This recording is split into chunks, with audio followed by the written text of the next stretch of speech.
With the recent benching of Lonzo Ball in New Orleans, I started to wonder, is Lonzo Ball been garbage this whole time? Out of the Lakers like that 5, 7, and 6 stat line he'd be putting up looking a little different. I mean, look at the Pelicans point guards. How are you getting benched? So I went down a rabbit hole and I want to discuss with you guys. Has Lonzo Ball actually been a bust so far? Alright, let's get it. Coming into the NBA, you would think Lonzo Ball had bad boy records and puffy behind him the amount of hype this dude got. So much so that he ended up getting drafted number 2 to the Lakers.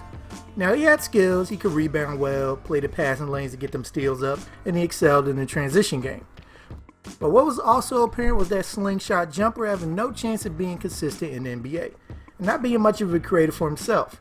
So how good could he really end up being, So far in the league, those same things remain true.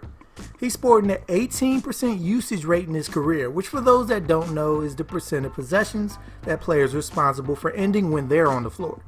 And since 2000, guys sporting an 18 usage and below with at least Ball's career assist rate are greats like Jose Calderon, Kendall Marshall, and Steve Nash and Jason Kidd when they were old. So yeah, considering he's a point guard and was the number 2 pick a few years ago, that's not good. Guards all over dropping 30 and people getting excited when Lonzo hits 10? Why is that? Despite his lack of aggression, Ball does himself no favors with where his shots are actually coming from. His first 2 years, despite his lack of self-creation, he still finished with an average amount of shots at the rim, venturing into the paint around 30% of the time, due to a lot of off-ball action, with a healthy amount of threes making up the rest. But after LeBron James traded him to the Pelicans this past offseason, he has slashed his attempts at the rim by 10%. Maybe largely due to the Pelicans not having a passer as gifted as LeBron. Wait, wasn't that supposed to be him? And to replace these shots at the rim, Ball has added a healthier dose of three-pointers that he can't shoot that well in the first place. It gets worse when you consider since he can't create his own shot, he is turning more and more into a spot-up shooter, especially if he's on the team with more talented ball handlers. And this year, over 40% of his field goal attempts are spot-up threes, which is usually the numbers of somebody teams actually want to spot up. About 45% of Joe Harris's shots are spot-ups, Seth Curry almost 50, and then there's Lonzo in the mid-40s. Why? Since he needs help getting his shot off, especially with that unreliable jumper, he's almost no threat to pull up. As of this year, only 31% of his shots are such. You usually see a number this low from guards who are paint beasts or pure spot-up shooters, not somebody who is average from deep on his best day and is shying more and more away from the paint. This also extends into the pick and roll game where he's terrible at. He's much more likely to turn it over than score a bucket.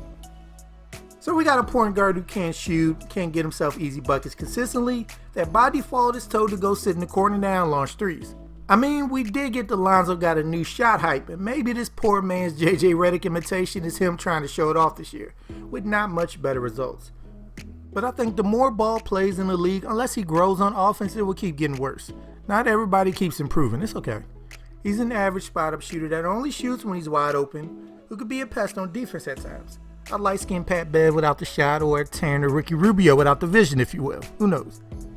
I think the Pelicans should ship him off before his high prospect shine truly wears off, because unless something drastic happens, I don't know how he can get any better. Sorry people, hope you enjoyed the video. Let me know in the comments if you'd like to see more of these types of videos. I'm having fun making them. If you enjoyed it, make sure to subscribe if you haven't. And once you're with us, hit that bell icon at the bottom so you don't miss anything we put out. I'm Chris. Thank you all for watching, and be good, y'all.